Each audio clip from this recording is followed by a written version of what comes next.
Okay, hello and welcome to Open All Ours. If you didn't know already, we have the gaffer with us tonight, Mark Warburton. So I'm going to keep the other introductions for us mere mortals brief. I'm joined at the moment by Paul Finney. You're right. Very well. Charlie Wise. Nice to be back on. Nice to have you back on. And shortly, Niall Rogers, once he's finished tuning up his guitar, will also be joining us. No, it's not that Niall Rogers, but just another person of the same name. Anyway, as well as the usual outlets, the video of this podcast is also going to be on Charlie's Talking Rangers site as well. So you can see us in the flesh, which might be quite horrifying for some. Niall is just joining us now, but we shall crack on. You can see me with my sexy headphones. So, Mark, how are you, first of all? Yeah, it's been a disappointing evening last night, obviously, and looking at the game back and doing what you have to do the day after a game. Simple as that, really. And look closely at it and try and prepare for the weekend and make sure we change it and improve the performance. So that's stating the obvious. Yeah, I mean, I'd like to just start. We've got a few questions from Twitter as well, but we'll go round first and then we'll bring in the Twitter questions. But yeah, I first would like to start by asking, do you think we're victims of our own success? And by that, I mean, if we'd had like a little blip, say 3 seasons ago when we were consolidating 16th place, people wouldn't have got quite so emotional about it? Yeah, I think that's a big point. I think the expectation is massive now in terms of what at the start of this season, I think you guys chatted on what represents a good season. And we said, well, we came 9th last year, 2 points off 7th. I'd be foolish not to say, got to try and push for the playoffs. And that was really clear. That's never changed. And then suddenly teams around us start dropping points and we're looking, there's a chance of automatic. And suddenly anything other than automatic is now deemed a failure or not good enough. And, you know, as I say, the boys are human. They're the ones who got us where we are now. And we had a little pop last night when someone mentioned about, you know, what needs to be done. The fact is we've had 2 bad performances, but they're human. And over the course of a season, it's going to happen. Teams are going to drop points. We now enter the final stage of the business end of the season, and we go 3rd if we win our game in hand. At the start of the season, I'm sure everyone on this call would have been more than happy with that scenario. But suddenly, as I say, expectation changes the whole dynamic of it. Okay, Paul? Yeah, I mean, I went to, evening, Mark. Sorry. Evening, Paul. I went to Barnsley and Millwall, and it's hard to put my finger on it, so it must be equally frustrating for you and for the players. It's just, I didn't think we got going in either game, but also that we seem to have lost a wee bit of belief. Now, is that down to 2 things? Where the home matches, the crowd have been a little bit quieter than normal in the last couple of home matches, or is the expectations getting to the players as well from the fans, if that makes sense? I mean, there just seems to be something that just went a wee bit wrong, and it is probably a blip, but I'm just something that I noticed. Well, I think also, Paul, we've got to realise that at the end, everyone says to me, "Oh, we were so good in the second half of last season," but I think we were 19th, 20th, and people had forgotten about QPR. They didn't bother about preparing for QPR. They weren't seen as being a dangerous team, and suddenly we were hurting teams. We were going away and winning games. We had a good run, I think the second best in the country. And we finished where we finished, and people underestimated QPR. That's not going to happen this year. So they're going to look at what we do well. Can we stop Johansson? Can we stop Chair and Willett? Can we make sure the centre forwards, Austin, Dykes, Gray, etc., aren't given time and space? Can you stop them playing out through the 2 centre halves? All of these things are not going to let us play, Paul. So I think it's really a compliment to the players that teams are now preparing far better to play against us, knowing that if they don't, we possess the weaponry to hurt them, for want of a better expression. I mean, I watched the interview. Sorry, Charlie, I'll cook this. That's just a quick question. I watched the interview after the match last night, and you seemed quite upset. The dressing room, from reading between the lines, seemed upset. Because one thing we've said all along about this team of players is that they care, they do give a shit. They don't just go out there and lose. And you could tell the reaction of Barbay and Jimmy Dunn last night and others, that they went off the pitch hurting. What was that dressing room like? You're now speaking to QPR fans rather than press people. What was it like? Well, it is. I mean, very often, Paul, you have to time it right. What you learn as a manager and a coach is the players need time to speak themselves. So you can walk in after, you always thank the fans. And by the time you walk in and that, you can hear some heated voices. And that's the time when you let them get on with it. You don't barge in there because they shut up, and let them speak. It's important. They're the ones in the middle of it all doing it. So let them speak. There are some angry voices raised, quite rightly. Opinions are put forward. And that's what you have to do. And when it gets to the point where you step in, then you open the door and in you go and you give your piece. But as I said to you, Paul, times are changing with players and how they respond, how they react. You don't go in there shouting, screaming, yelling, throwing cups of tea around as I do 25 years ago. It's a different environment now, but they care. You and I have spoken before. The players, to a man, genuinely care. I spoke to a lot of them today individually, and you can tell how frustrated they are, and they feel they've let the side down and they've let the supporters down, and all of these various comments. And of course, it's a post-game feeling when you've had a bad result, but they care about what the club are doing, the direction it's going in, and what they care about where the club needs to get to. They're not stupid, Paul. They don't want to just finish there and go, oh, we came 8th, one better than last year, that's good enough. No, they want to take the club to the next level, and they're frustrated that last night was an opportunity rather, that we gave away. So there's 15 games left, Paul, a lot of points to play for. Charlie. Thank you very much for joining us, Mark. Very much Pleasure. appreciate it. I just wanted to come on to sort of Chris's point where he kind of mentioned, and as you briefly touched upon, becoming victims of our own success. And I think as you rightly mentioned, how well we did, the tail end of last season when, things weren't going too great and we turned it around and we ground out those results. And the start of this season, we had a fantastic start. Oh, sorry. And it's still fantastic now. Sorry, let me just word that right. But I think, from my perspective now, is with this element of, maybe overachieving and victims of our own success comes this shift in expectation, but also the mindset of the players where, of course, there's pressure on championship players. There's pressure from QPR fans, from any, any season or what have you. But when we start to perform as well as we have, it brings this demand that, as we talk about victims' own success, what is the physiological state, the psychological state of the players at the moment, where now the demand each week is so much higher than what there was last season? And as well, you've got players that, of course, you've got a lot, we've got some real experienced heads in there at championship level, but we have got a lot of younger players that while they may have some championship experience in previous years, they haven't got championship experience of fighting for promotion. From my perspective, it's a completely different mindset. How are they sort of coping with that transition that we've seen lately towards demanding, new enough winning every game as how our form has been at the moment? I think what we have to do is give them a realistic picture that where would you rather be? Would you rather be Barnsley or Reading Peterborough tonight fighting at relegation? Would you rather be at Derby with the points deduction and dealing with that? Would you rather be 15th playing 16th? No, and you're not really going to go down, but top 10's too far to reach. Or would you like to mean that every single game you go into has a consequence? So I think you've got to look at it and go, what do the supporters do? Supporters follow their team home and away. They have barren seasons where those games mean nothing, or they have a relegation fight and they're sitting there and chewing their fingernails. And then along comes a good season, or you hope you have 2 or 3 good seasons, and you've got to make sure you enjoy that. You've got to enjoy being good players. You've got to enjoy the challenge. You've got to relish the challenge. If you don't, and I think it goes for any line of work. I know I tell a story about the boys in the old work where we would have big American economic figures come out at 1:30, 8:30 US time. And you looked around the desk and there was half the boys who couldn't wait because they knew it was going to be volatile and they knew it was going to be up and down all over the place and there was a chance for them to make money. And the other half was thinking, oh God, I could lose everything here. And it was 2 different mindsets to the same economic release.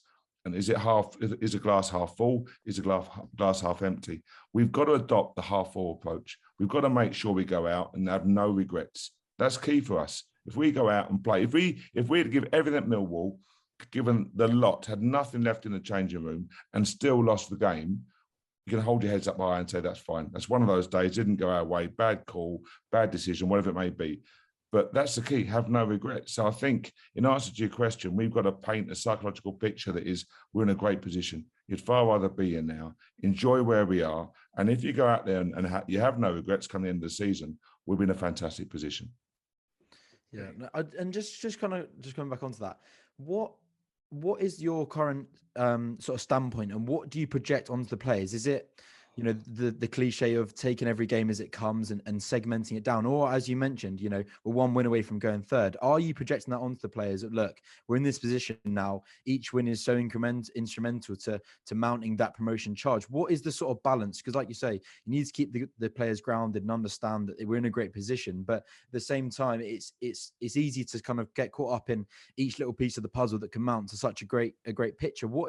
What sort of balance are you sort of trying to go for? Because at the same time, each win is so important, but if you're not projecting that the hope and the aspiration, which I'm sure you are, of getting that promotion, then, you know, what is the purpose of segmenting each win into each segment? What is the sort of balance you're projecting at the moment? Firstly, that word balance is the key word. You've got to make sure you do paint the true picture. The players aren't stupid. You've got to look at it and make them aware. Listen, the work you've done thus far has put you in a position that the ultimate goal is within touching distance. You're right in the mix, first of all. So you paint that picture, hence the consequence of every game, hence the expectation of the fans. But at the same time, you paint a picture. So you might put up another team's fixtures, for example, and say, look at the games they face. That team there is going to play every team around us apart from us. What does that mean? What's the consequence of that? It means teams have to drop points. So in terms of the gap opening up between 6th and 7th, for example, teams have to drop points. So if you have a bad performance, because there's no team without tempting fate going to go in with 15 out of 15.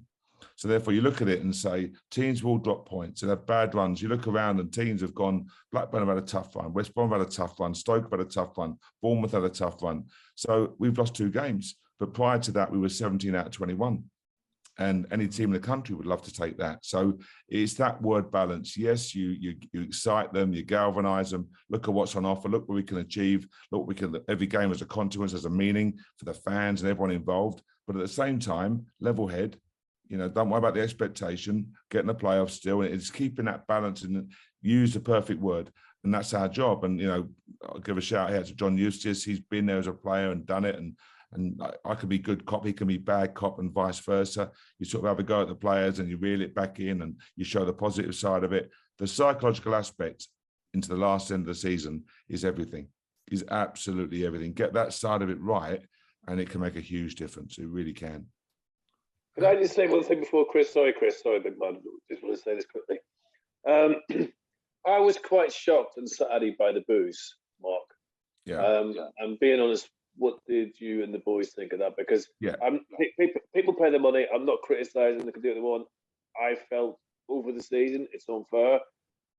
It doesn't help, and I couldn't quite grasp why people did it. Disappointed, yes, but booing, I don't understand. No, and I listen. I agree with you. It's a long journey. It's expensive to follow the team. You guys know better than anyone what it's like to do, and they pay their money, and that's the choice of a football fan.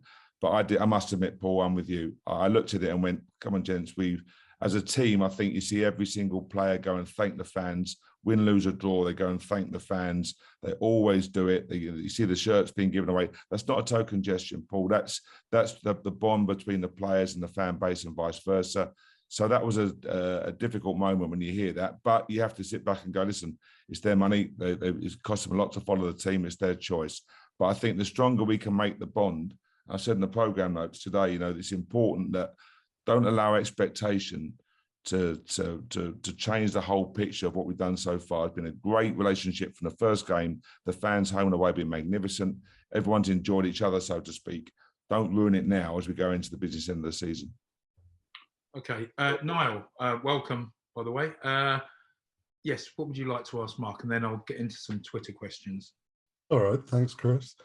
Hi, Mark. Hey, Niall, how are you? Yeah, very good, thank you. I was just really reflecting on kind of how much fun this season has been up to now. January was brilliant fun. You know, every game just blew us away. We got lucky in Coventry. And do you think there's an element of kind of the first half of the season catching up on us at the moment? We've got, you know, we're 6 weeks into the year. We've played 10 games already. We've got another, 7 games in February altogether. Is everything kind of catching up a little bit, do you think? No, I don't think catching up. I think the demands of the Championship, Niall, are made clear. I'll probably hark on about it too much, but I don't hark on a negative sense. I'm trying to say that these are athletes, and when they have to play, 6 games in 17 days, there's a consequence to that level of demand. You saw Lee Wallace pull up last night, and again, other players, tightness and soreness, and a lot of boys in the training ground today getting treatment. And it's just placing massive demands on each and every squad. And that's when I say, when you see some teams really heavily invest and go into it and buy players, you wonder why they're doing it. Sometimes it can be a very smart move. On many occasions, it can be a disastrous move. But I think it's that depth of quality that you have to have, because players are going to fall. They're going to be suspensions. There's going to be injuries. There's going to be little dips in form. And sometimes players need to come out for 1 or 2 games just to give them a recharge. And like, we're looking after players. I've said to the guys before, there'll be question marks from fans. Why are you taking him off? He's our best player on the day. But medically, it's an hour. We can get away with an hour. After that, we risk him for 4 or 6 weeks if we lose him. So it's just making sure we're privy to information that you as supporters are not privy to. But there's always a reason why we're doing it. We're not taking a guy on a hat trick who's flying. We're not going to take him off for the sake of it. We're doing it for hopefully for the right good of the team. Okay, Mark. Let's just go into a few of these. Right, there's a Keith Stroud one, which I think we'll leave for now. Yes. Whatever it is, I agree with the comment. Okay, Clive Williams says, think Warbs is the best manager we've had in a long, long time, but dropping Amos after that Reading game really puzzles me. No, fair enough. It's about the squad. Luke did really, really well. He's a player, as you know, that's come back from injury and is so desperate to kick on now. His career, he's lost a number of months, years with the ACLs. Did he do well? Yes. It was just us using the squad and looking at the opponent. We have to look at the opponent. Teams are going to try and stop us, and we've got to look, how do we hurt the opponent? So it was a choice. It's always my call, but there's, we're trying to apply some logic to it. It wasn't one of those random ones, let's throw him in. We've got to try and give people valuable pitch time to make sure they're ready. So, for example, Dion Sanderson getting 90 at Peterborough, gets invaluable pitch time, gets used to playing. Rob Dickey's now suspended. So we're just trying to do these various things. It's not trying to sound smart, Chris, or anything like that. It's just trying to do what we can to make sure the squad's prepared. Okay, mate. Now, Connor Wells and Jaden Baker and Tom all make a similar point. Given the last few games, are you happy with the current system, or would you consider changing it? I feel the current 3 at the back setup isn't working. Yeah, I've got to go back at them a little bit and go, is that the same formation that got them to where they are now? And then because a couple of games goes wrong, they go, change it, it's not working, go to a 4, go to 3 up top. And all I'm saying is this is a knee-jerk reaction that is, listen, football fans, that's what the game we love about. We talk about it over a pint and everything's great. But the fact is, we look at our players that we have, we look at the injury situation, look at the availability and what suits us. And also, in terms of training, because of this game schedule right now, we are playing, recovering, light, play, recover, light. That's all we do. We don't actually get a chance to train. So in terms of going back and work on the shape, when I first came here, if you remember, I'm an avid 4-3-3, all my career, basically 4-2-3-1 and variations within. And it was change it. When we change it now, you lose 2 games and go back to the 4. Come on, gents. So it's about making sure that we do what we do well, do it even better if we possibly can. Yeah, I mean, I heard a few people last night saying, as we were leaving Millwall, saying, "Oh, teams have sussed us out. They've sussed us out now. They've worked out how we play." Well, I mean, what's your thoughts on that? No, I said the earlier question from Chris and Paul is teams are now not going to let us play. I think there's certain aspects to a game. Look at the Reading game. They go, "Oh, it was different, Reading. We scored early. And that means the team has to come out and get something back from the game. And as they open up, then we know we have the firepower to hurt teams. And obviously we did that. Think of the Luton game a couple of years back. We were 3 up in 20 minutes, I think it was. And it could have been 6 or 7. When teams are going to do that, they're not going to let us do that home or away now. They're going to look at, how do you stop Ilias? How do you stop Chris? How do you stop our centre forwards? Push onto the wing back, stop them getting in, delivering balls. Albert hit some great balls in and Chrissy for the goals. Well, how do we stop them doing that? So I think what we have to do is just do what we do better, move the ball quicker, be brave in our positioning, have 1 or 2 new patterns. and solve some problems. Because right now, there's no doubt our performance have dipped over the last 3 or 4 games. Teams have pushed on to us. We've got to work out a way to find a solution. Simple as that. Okay, mate. I'll just do a couple more of these, and I'll go back to the lads. Square Prank Genre says, in the training videos, we always see the players practicing a fast attacking pattern of play where we build through play across midfield, put it out wide, then a cross comes in for the strikers. Why is it then during games we are so laboured and never make that move? Oh, I would disagree. But then I don't know how long you got on this podcast, but come on, have they watched some of the goals we've scored? Have they watched the Reading? So again, in the Reading game, shifting through midfield, getting it out wide, up, back and through. Albert's a great ball in goal. Chrissy hits a great ball in goal. I'm not sure, without being rude, they're watching the same as what I'm watching them. Yeah.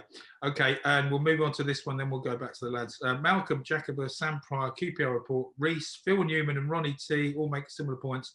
How close were we to signing a striker in January, and would you like to bring in more players during the window? It's about, you'll be really careful. I'm sure all your guys in respective businesses that you work in, it's about getting the balance right, to use Charles' word there. So the dressing room is a really, I'm saying, delicate place. These guys are together so many hours of so many days of the week, etc. Hotels, traveling. You've got to make sure the dynamic is right in the dressing room, and the role of the senior players, how they encourage and mentor the younger ones. If you get that wrong, Chris, that dressing room can turn sour very, very quickly. You know, players have got to see, if players are in there and you have 4 or 5 strikers and there's no sight of the first team and you're not even traveling on the bus, you've got a very disgruntled, disheartened, potentially toxic individual in the dressing room. And you can say, well, that's your job to manage it. It is, but some situations you're dealing with competitive athletes and you've got to make sure you do what you can to get that balance right. So, you know, we've got in terms of strikers and goal options, look where our goals are coming from in terms of Lyndon and then Chrissy and Ilias and Albert. We're spreading the goals around. So, yeah, I think Jeff Hendricks was someone we never thought we'd get hold of. You know, you look at his CV, he can have a big part to play for us in the remaining 12, 15 games. I've got no doubt about that with his quality. David Marshall coming in, I thought he was our best player last night. Yeah, definitely. And has done outstandingly well for us. And I keep being asked a question about Senny. Yes, Senny, of course, is our number one. But you've got to respect the fact that David has come in and done an outstanding job. Yeah, you couldn't really nick the shirt off him now, could you? It'd be, I mean, obviously, it's what they say, the old cliche. It's a nice problem to have, I suppose, if you've got 2 quality goalkeepers to choose from. But yeah, it's a problem to have. Yeah, exactly. Okay, That's Paul, back to you again, mate. Well, that was kind of still to be thunder a wee bit. I was going to talk this Senny and Dave Marshall thing because, again, Dave Marshall came in and people were thinking, well, he'll hold the sticks for a few weeks, then he comes back and hopefully. But David's been outstanding from the first minute, but also he brings a lot of experience, Mark, to the team as well. And he seems to, well, he talks a lot to the youngsters and things like that there. And that's something I just noticed I was going to say. I haven't really got any criticisms as such because I think I'm looking at things for the overall sense of the season. But also, I'm kind of thinking, as much as we want to bring more players in, are people forgetting that a few seasons ago we went shit or bust? Let's be honest. For the Premier League to stay there, we nearly bankrupted ourselves. We spent money that we never had.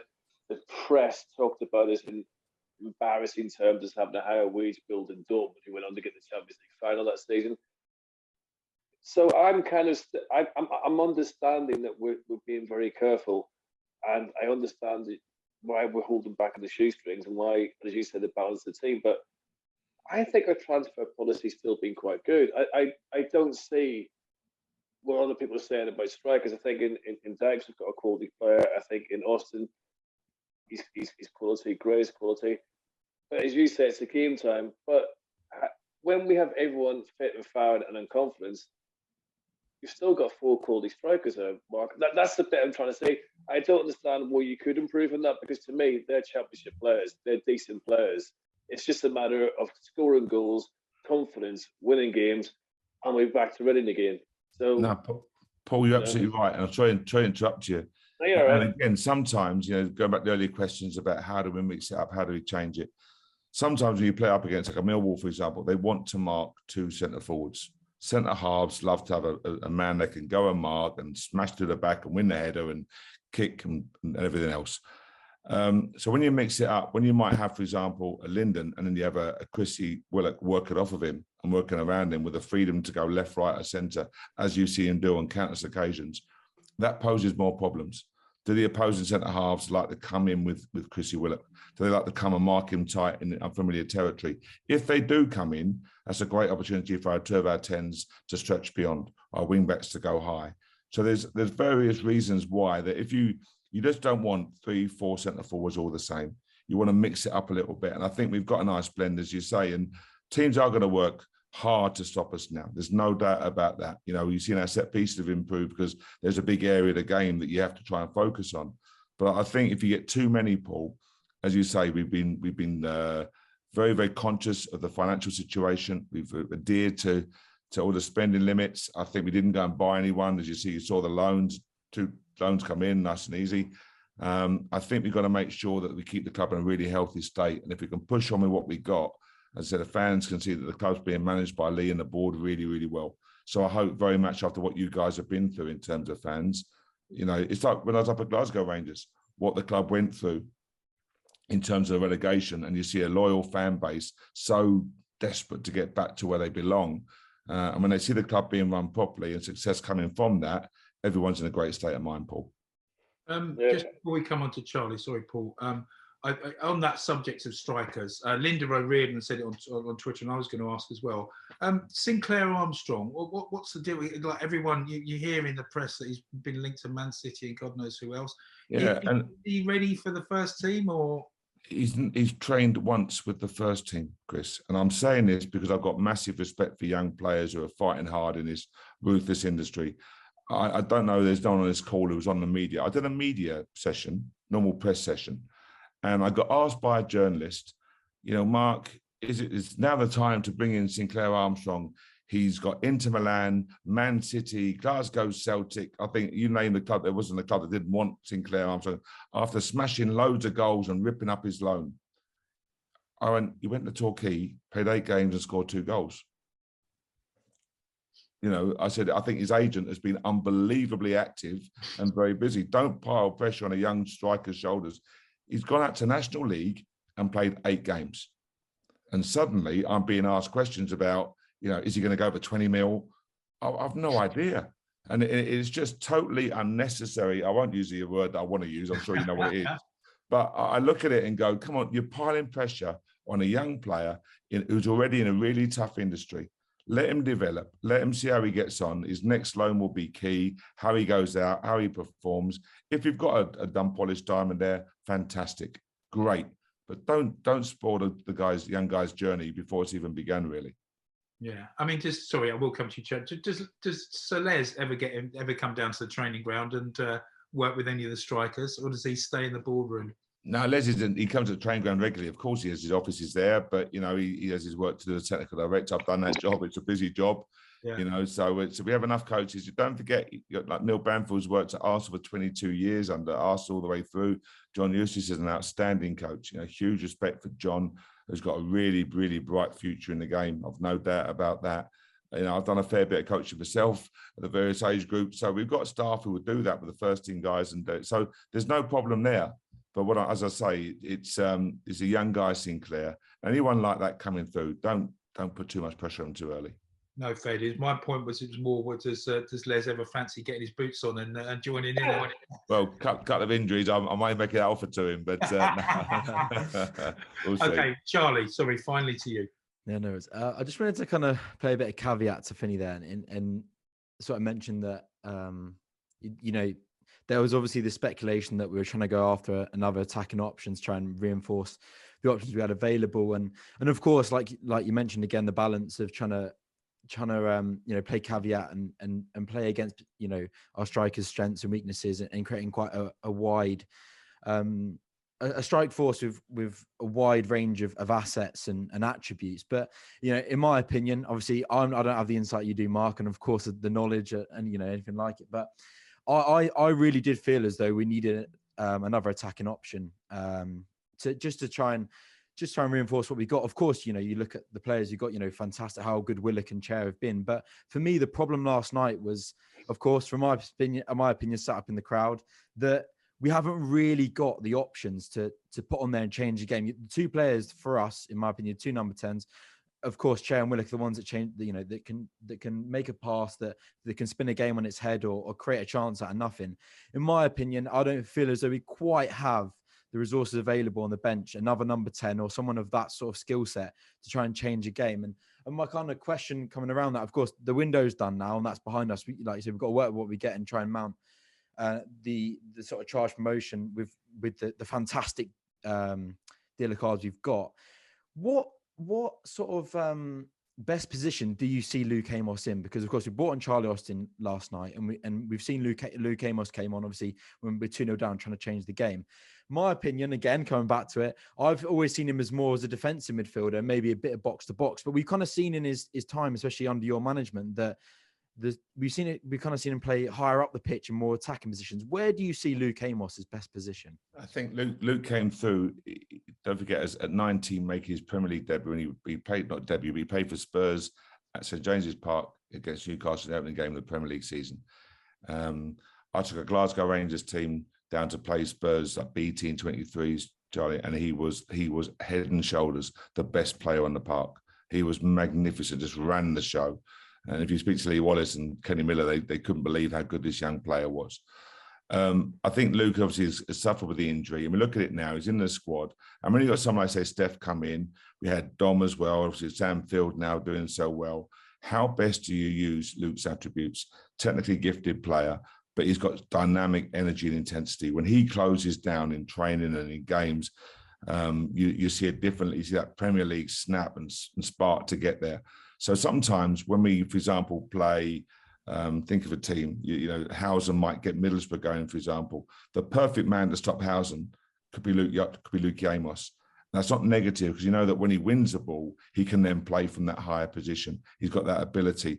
But to close down with such intensity and purpose and timing is not an easy job, and he's got that in abundance. So, that almost a defensive attacking role, if that makes sense, in snapping on and winning it high up the field is perfect for Luke. He can play as 2/8s. He can play in, when we play the 3 there with Steph and Ilias and Luke alongside him, for example, he can play that role. Can he drop deep and play alongside Steph or Sam Field? Absolutely. He's got all of that in his locker. But you go back to your earlier point about another striking option. Don't forget the last couple of games, people like Gomball and Arnold Gazelle and George Thomas, Sam McCallum are not even in the squad.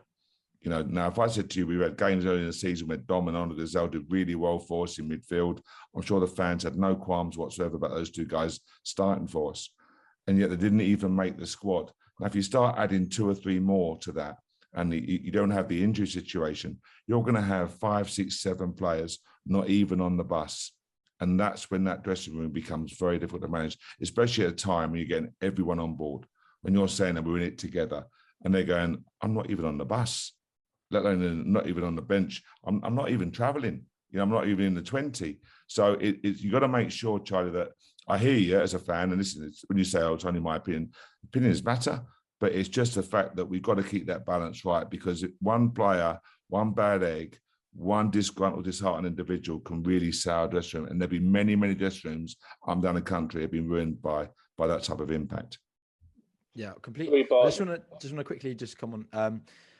Of course, completely agree with what you said, because those names that you mentioned weren't even in the squad. Fantastic players, been tremendous for us this season. But what I find interesting is that I think our squad is it the 3rd lowest of number of players we've used throughout this season.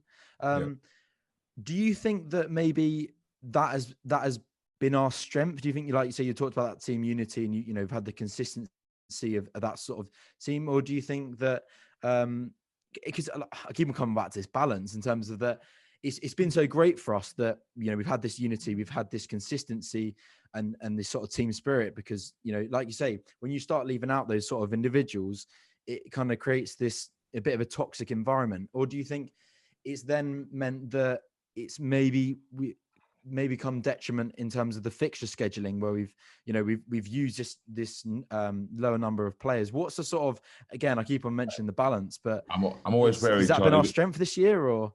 Yeah, I think it's a great question. I think I'll apologise to Paul in advance here for mentioning another West London club that's close to us that I shouldn't mention, but I'm using it as an answer to your question. When Brentford was second to Bournemouth around Christmas time, we had used the lowest number of players in the country. Us and Bournemouth. We were first and second in the Championship. We had used the lowest number of players in the country. And I think at the end of the season, we'd use the lowest number at 92 league clubs. And yes, you can say you're lucky with injury. And maybe the fixture schedule pre-pandemic, obviously a few years ago, was nowhere near quite as demanding. But I can reel off, I know I could sit there and go, right, Button in goal, and you had Odebayu, you had Bidwell as fullbacks, you had Dean and you had Tarkowski, you had Douglas and you had Judge and you had Pritchard, you had Yacht, you had Gray and you had Dallas, you had Forshaw.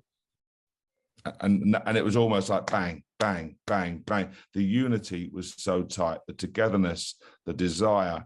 And I'm not saying that about another West London club. I'm just saying that can really work. That can really work. And of course, the post-pandemic demands now this game every 3 days. We need more than that, of course. But if you start getting all these players in, more forwards, more attacking players. So you say to Elliot, I'm resting you and I'm resting you.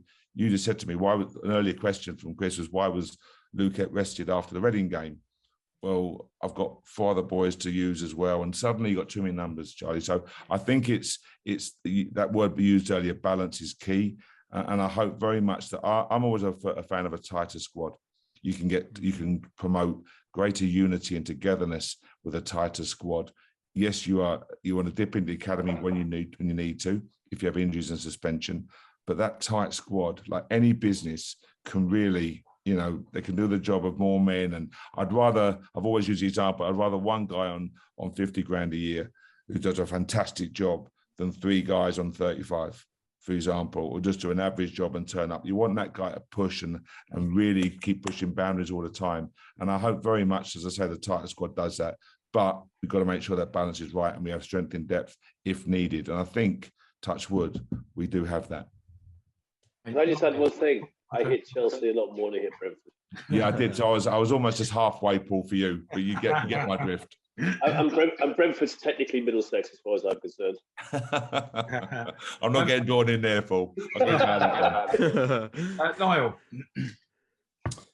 Yeah, I mean, you're talking a lot about kind of the tightness of the squad and the training and everything. And I'm interested in kind of the financial side of things. It's kind of, where my job is and what I like to look at all the time is spreadsheets and numbers. As a fan base, we've just spent £6.8 million of our money on the training ground. I think altogether it's going to be about 20 million. How much kind of input are you and your coaching team having into how the training ground's being developed, the design of it and everything going into it so that it's, spot on for your purposes and for our purposes? I think I've got to answer this in the right way. So please understand where I'm coming from here. I was previously asked to input into 2 training grounds and managers get sacked before the training grounds are even at the completion stage.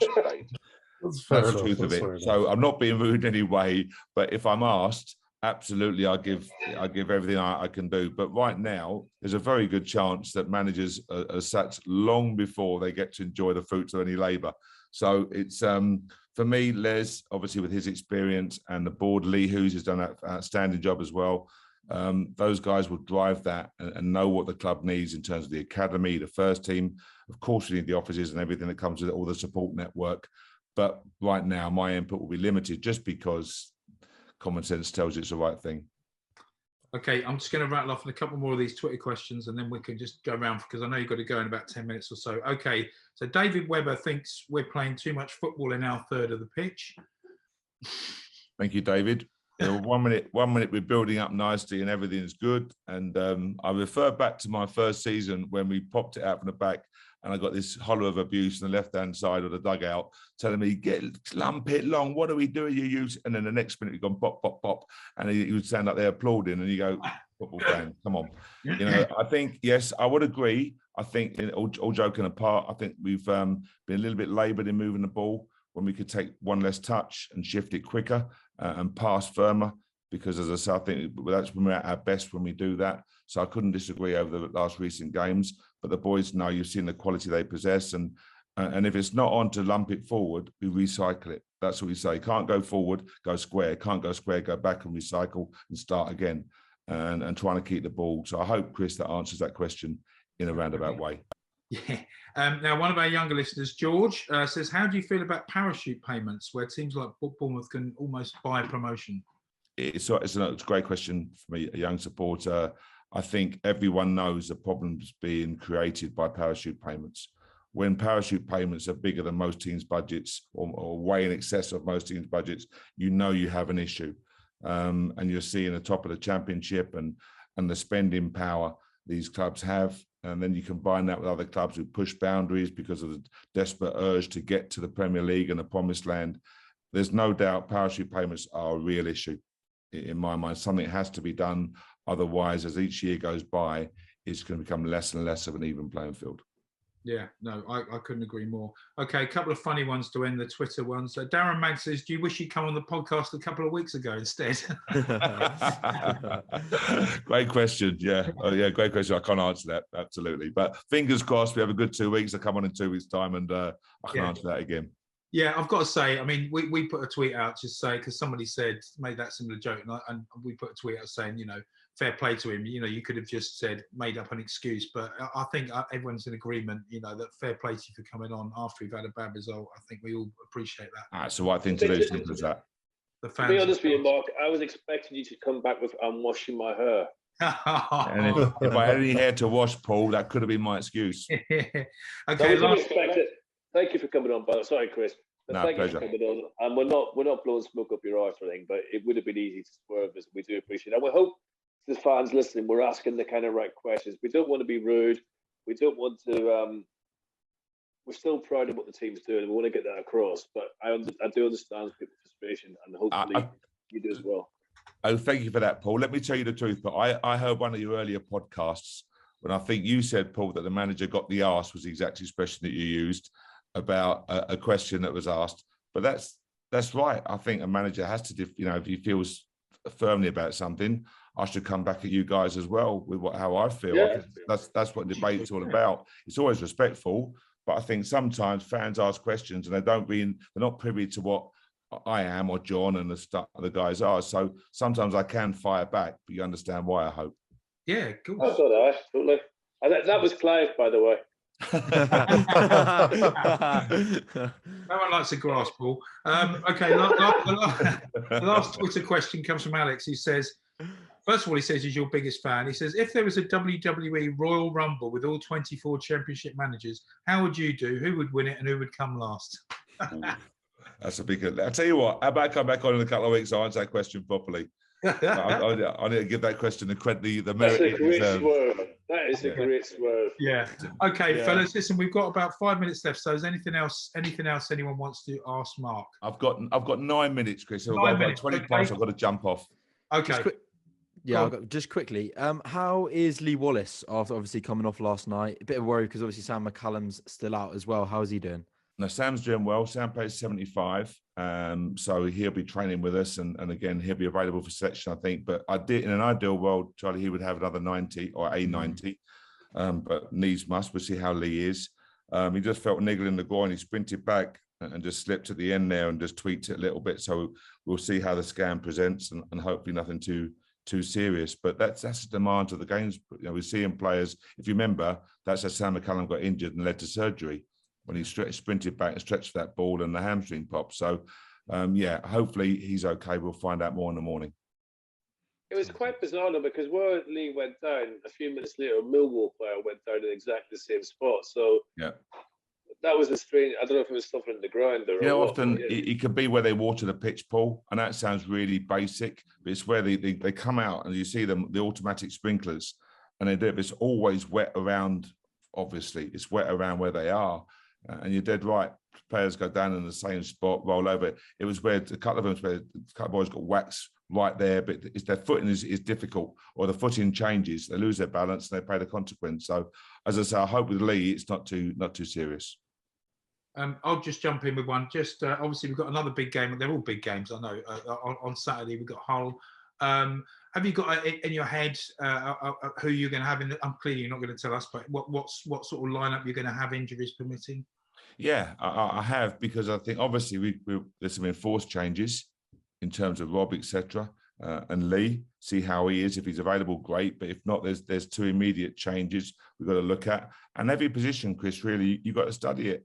You know, go back to Paul was going to ask about Senny and David coming in, and they've both done so well. You know, Senny is a number one. He's our permanent keeper, absolutely. And I spoke to David. He's such an honest professional. I said, when you go away with Scotland, what did you expect when you come back? And he absolutely expected to play. That's his honesty and his professionalism. Now he goes, I actually expected to play. But at the same time, as a manager, it's that consistency of making sure players are rewarded for doing well. If you work your socks off every day and there's no chance of ever getting in the team, there's a point, Chris, where you go, I can't be asked anymore. And we don't ever want to get to that point. So, you know, in terms of the team for Saturday, you go through every position. What's right? You know, do we shift it around? Do we play Chrissy Willock as a left wing back? So you said straight away Sam McCallum, or does Moses swap over? Good thing about Mo, he can play on both sides for us, and unfortunately for him, we shift him about all over the place. But you know, he can do that job. But do we go brave and use Chrissy in the left wing back as a chance to get another forward player on, for example? So I've got an idea what we want to do, because Hull went to Sheffield last night at a really good away point. They've been battling. They've got some good quality in their ranks. Do not underestimate any team in this division. So I'll have a look at it tomorrow. We get a clear John, can sit down with John and the staff. I always ask what they think. And as I say, John and I have a very close relationship in terms of the team. So we'll have a good idea by the time it comes around. Okay, Paul, I know you don't like to talk much, but is there anything you'd like to ask before he goes? You know what? I was just thinking, I'm going to give my last question to Niall, because I've asked quite a few. So I'm going to hand mine over to Niall. Paul, I've got 6 minutes, Paul. All right, in that case, right. Oh no, you're a great one. Your man from PSG's on a free transfer. Messi's not doing well. I mean, I'm not being funny, Mark, but that's a terrible transfer window to let them to just, not tell them on free contracts as well. I know. I thought it was slack on our part, if I'm honest with you, Paul. Could have been score with Paul, must do better. But on a serious question, though, I know I keep on about it, but the away support has been brilliant this season. The home support is building. It's getting there. And have you got a message to the fans that you'd like to say, basically? Paul, yeah. And please, I hope this comes across in the right way. A couple of home games, it's almost been a bit subdued.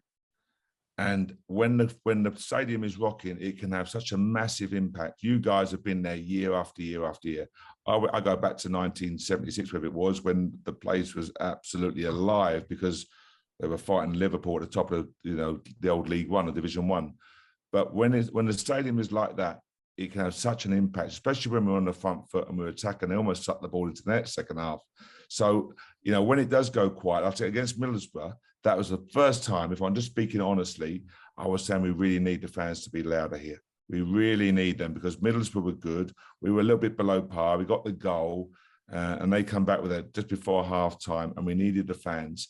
That's the impact they can have, Paul. So we're always grateful. It's never taken for granted. I always say it in the programme notes. I've done it again in the whole City programme notes. But the impact they can have is so significant, I don't want it underestimated. Yeah, I think I felt the same thing against Middlesbrough. Couldn't put your finger on it, but subdued is the right word. I don't know if maybe it's nerves, because everyone knew it was such a big game, and it's sort of almost you're sort of stunned into silence a bit. But yeah, it was. And Chris, it's a bit like, it felt like we got beat 3-0. Yeah. When you're doing the press, you're walking after the game and they're all heads down and, "Hi, Mark," and you're going, "Yeah," and they go, "Whoa, 2 big drop points," and you go, "Well, we're still 6 ahead of them." "Yeah, I know, but," and it's like, come on, boys, they're a good team. You look at what they got in their ranks. You look at go back to Charlie's question, their attacking options. You look at their experience. Look at McNair. You look at Fry, etc. You look at what they've got. Grant Hall's on the bench, so they've got a really strong squad.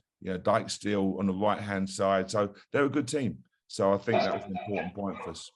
Okay, Niall, as Finney generously donated his question, over to you. We've got 2.5 minutes. No pressure then.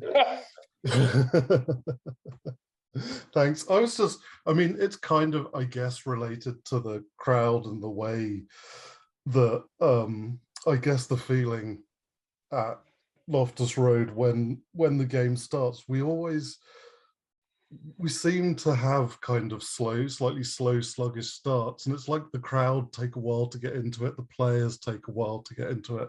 I mean, do you think that's one feeding from the other, or do you think that there is an element of kind of, just getting going the way that we play? We like to kind of set ourselves up and, kind of get our formation going and get the passes moving and get the feel of the day kind of thing. No, we can't. I'll jump in now because we can't afford to be slow starters.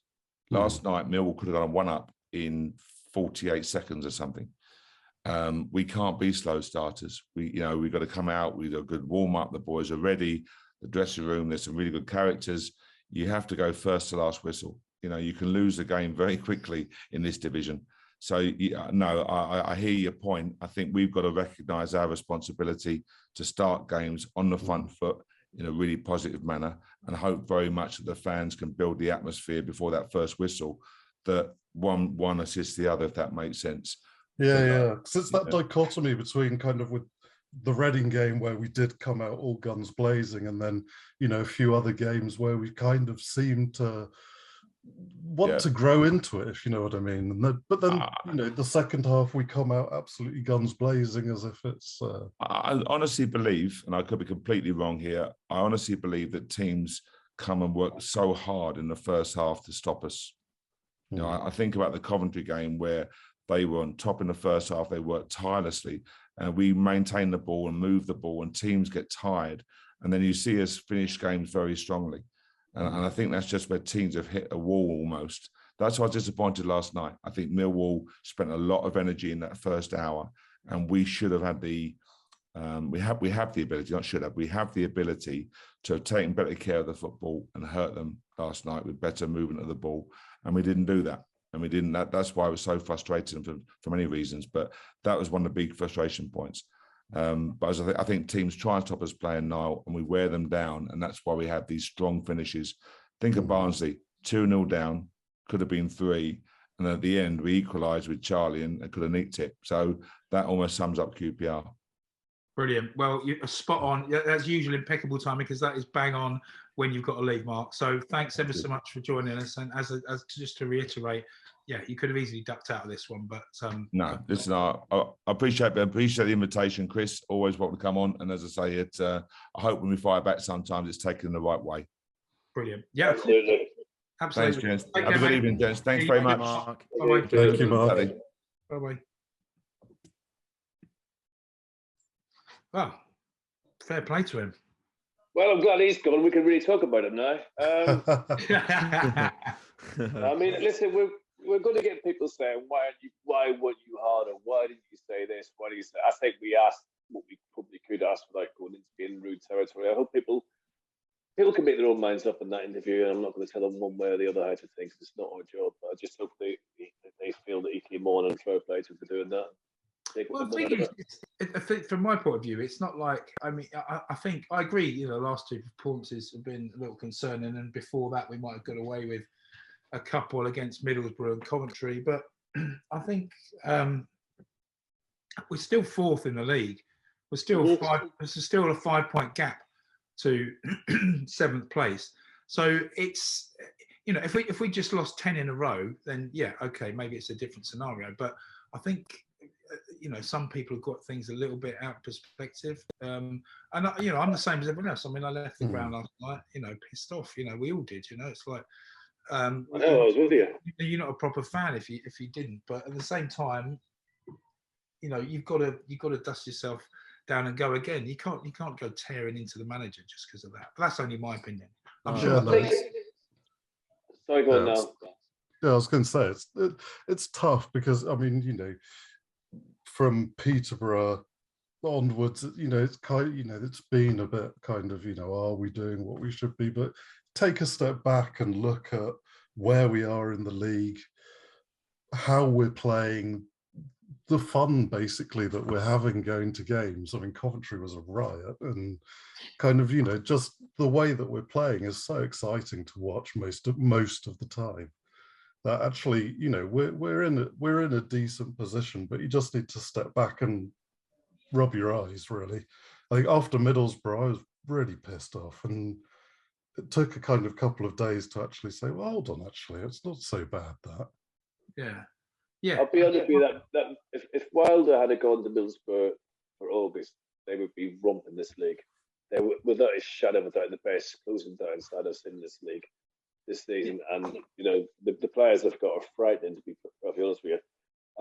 But who's to say they're not going to have who's to say they're not going to have a wobble as well? Who's to say Forest aren't? It's the thing with this league is, I mean, even Fulham had a brief one. I mean, clearly they're home and dry now, but I mean, Bournemouth did, which gave us the hope, and then Blackburn are having one of them now. West Brom had theirs.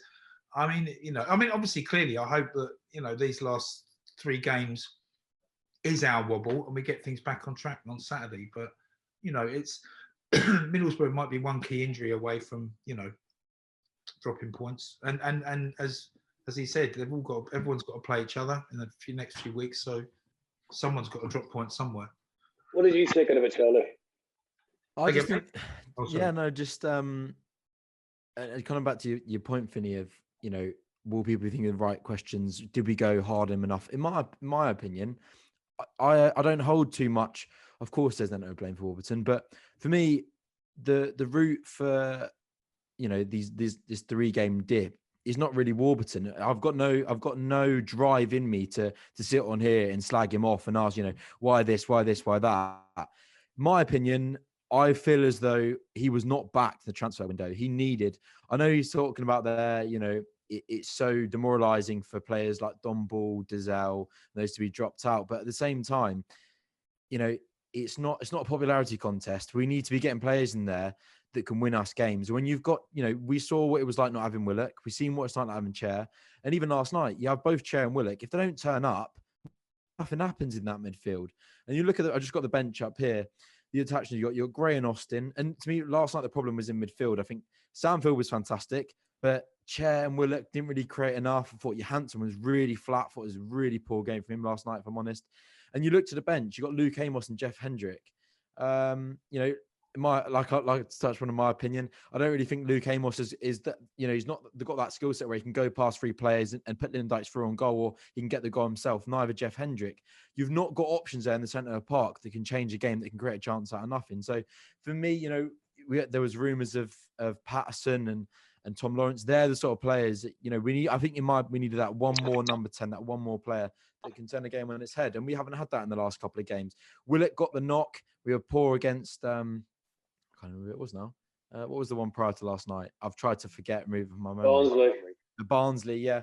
And we saw that cost us, and we've been without Chair. I just feel as though we haven't got the depth really in the, in attacking numbers and I think it's hurt us in the last couple of games. So in my opinion, that's been the root of the course of the last 3 games. But of course, and then you can play against facts of, well, we haven't had that other player to get us to the point where we are now. But this is the crucial point in the season now.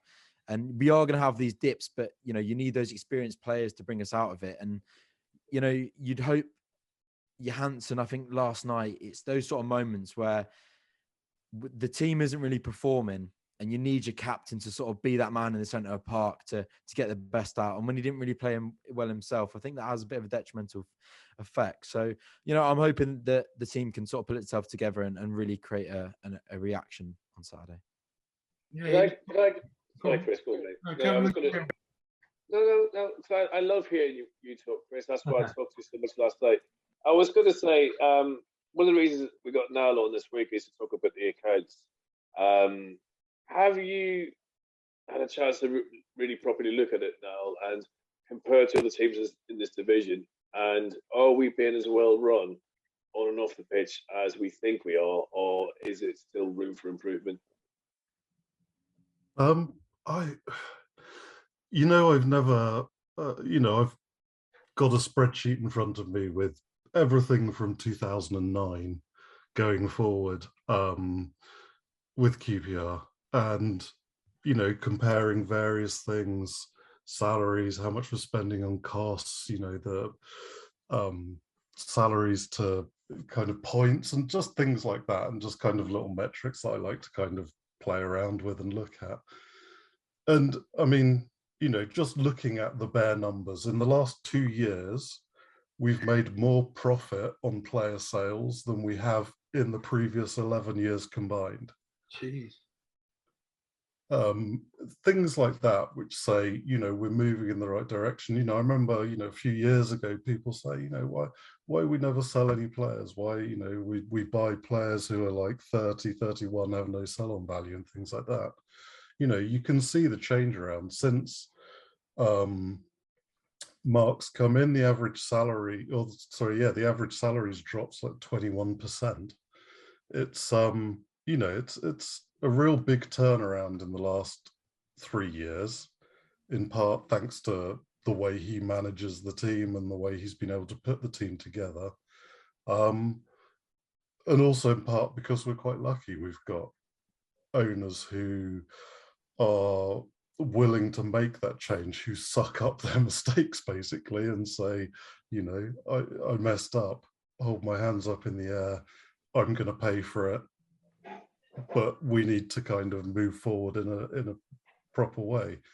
You know, in the last year, I guess you add in gate receipts, we pretty much made a profit for the last year. So, you know, things are, their aim is self-sustainability. You're not going to get there with a club our size without selling players. And so you need to be running it the right way. You need to be bringing those players through. So yeah, to answer your question, I think we're in a far better position than we've ever been in financially. And that seems to flow through to the rest of the club as well. Yeah, I mean, the wages at one stage were absolutely ridiculous. And we're probably half the team now are probably at the wage of one Yunus Hazard, for instance.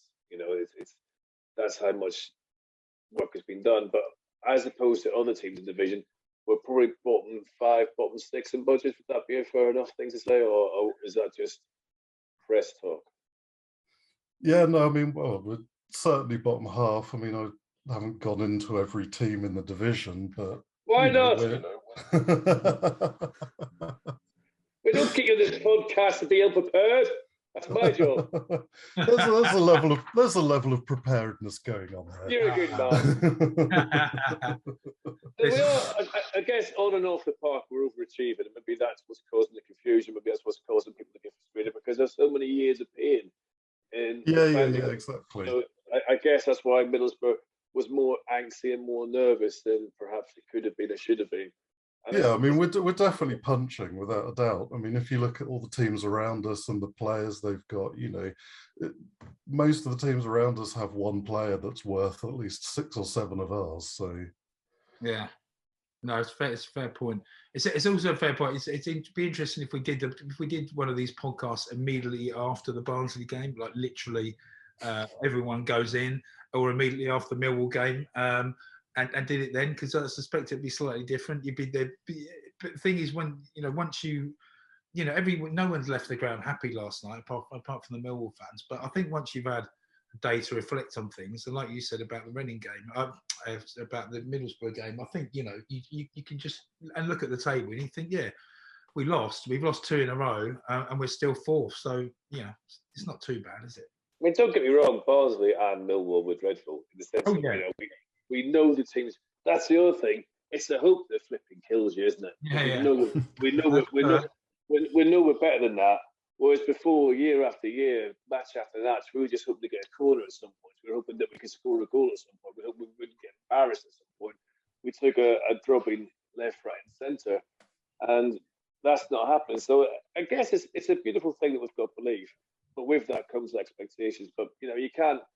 If it hadn't been for the mistake that was made on Saturday against Barnsley, we probably would have got a draw, which wouldn't have seemed so bad. But yeah, it was an awful mistake, an awful goal, and he hit it well. There's no two ways about it. But you know, it's just so frustrating because we know we're better than that. Do you know what I mean? That's where I get frustrated, and it must be more frustrating for someone who's running the club and everything else. But you know, I just hope we can put hold to the sword. And you know, someone made a good point on Saturday actually. And we all knew it was going to happen. We were telling people on the train, don't bet on QPR to win today because the stats are for us, but they're also, as a QPR fan, massively against us. But someone made the good point, and I thought on Saturday, is that, like, you know, at least where we are now, we can still dream. It's not dead and buried. The stage is not over. I mean, how many times at this stage of February have we just been looking at the wrong end of the table, or just looking at the mid-table and thinking we've got nothing to aim for?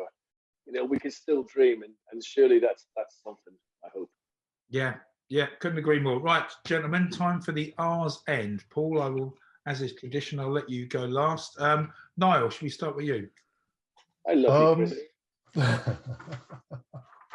Yeah, sure. I mean, I think, you know, it goes back to the answer I gave to Paul earlier about how well run the club is and how it's kind of reflecting on and off the pitch.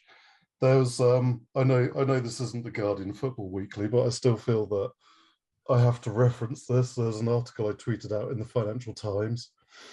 There's an interview with Ramsey and Chris Ramsey and Les talking about representation in football, black representation in football, and also just talking about, you know, about how the club's being run. QPR is one of the most diverse clubs in the country, if not the most diverse club in the country. It's something to be celebrated, I think. It's something, you know, we should be proud of kind of what the club is, what it's become, and how it's being run at the moment. You know, not wanting to blow too much smoke up their asses and not wanting to kind of evangelicize about it. I mean, you know, we all love the club dearly, but it's you know, I think it needs to be noted that the people we've got running the club and the things they're doing for the club are doing it for entirely the reasons we'd be doing it as well if we won the lottery and bought the club tomorrow, I think. Nice one. Charlie. I would just like to put out a notice to the bloke who was in the brown coat, the black baseball cap last night, waiting outside South Bermondsey Station, having a debate with his mate. If they'd like to put themselves forward so we can televise that debate that went on last night after the Millwall game, please get in contact, because that was very fiery and very entertaining. One calling for Warburton to have been sacked, was it in January, and they should have then beat the gun to get Chris Wilder, and if we'd have got Chris Wilder, we'd have gone up. And that was one opinion, and it was very contradicted by this well-spoken bloke in the brown coat, who I completely agree with. But it was, if anyone was there, I think it was dead silence. There was just these two blokes just going at it, and it was very entertaining. I think Chris was behind me, and I think Clive was just around the corner as well. He was everyone was just tuning in. It was very entertaining. So yeah, if they'd like to put themselves forward, if we could just listen to them debate again, it'd be quite enjoyable. Oh mate, yeah, that was funny. Okay, so my one is just a couple. First of all, shout out to Jack Fraser and his girlfriend Alex, who insisted I shared a cab with them at Moorgate last night, because unbeknown to me, the Northern Line wasn't running to London Bridge.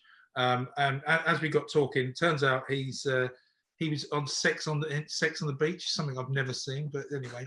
But I said I'd give him a shout out, and he's also fighting in a celebrity boxing match on April the 3rd. So, yeah, shout out to Jack Fraser, who insisted I didn't have to take any money. I shouldn't give him any money, and got me out of the hole. And the second one, I mentioned this a few weeks ago. I'm going to do it again because there'll probably be more people listening to this one. Shout out to Tilly Chamberlain of Tilly's Prints, who does some brilliant QPR artwork, including a picture of my daughter and me at her first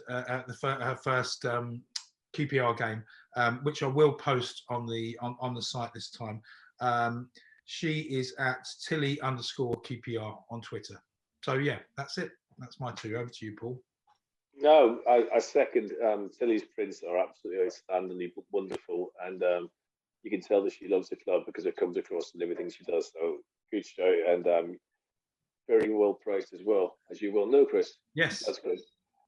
My R's end, I was a wee bit baffled last night. I mean, we're all there last night. Why did they hold us back or Millwall back, whatever way you look at it, and then let everyone get the same trade?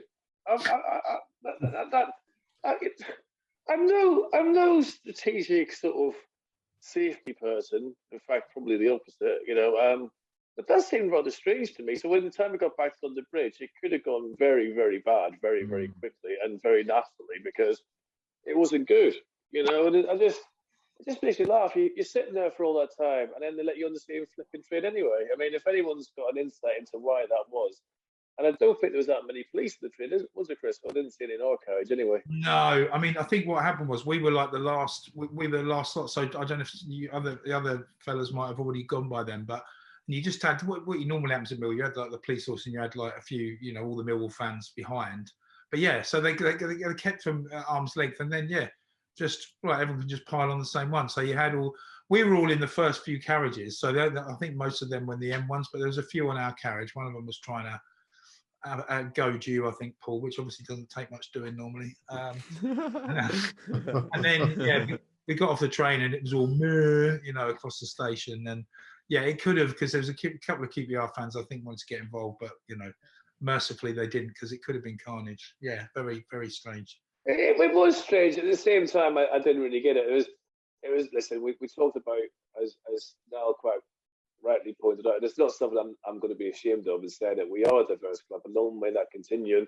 And I know some people hate that word and hate the wokeism for what they say, you know, in that. But I'm proud of it. And the booing of the taking the knee last night was quite disappointing and sad.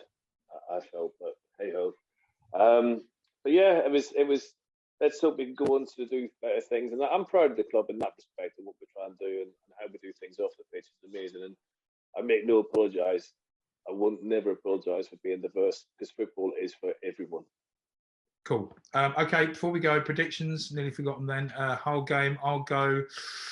Oh, we got it. We got to win. I'm gonna go 3-1. Charlie. Yeah, I think we got about. I'm gonna go 1-0. Just a 1-0 win. I'll take that. I'll take anything. As Niall? I know we need a response. I think it's got to be 3-0. Yes. Cool. You've all depressed me now. It's kind of like I have to be the bad guy and say, oh, do you know what? I'll take a 1-0 off someone's arse, or their unmentionables, or a handball, or a dodgy free kick, or a dodgy. I'll take anything at the moment, because the confidence needs it. But yeah, we need a reaction. We need a big time, and then this podcast can be put in the historic bin, which says it wasn't great, but we got better. Yes, exactly. And then we can get Mark Warburton back on to answer the Royal Rumble question. Okay, right. Thanks ever so much for joining us. Thanks for listening. And remember, you can also watch it on Charlie's Talking Rangers website. Okay. Are we going to be in video? Yeah, I believe so. I'm going to look this stupid on a video. Really.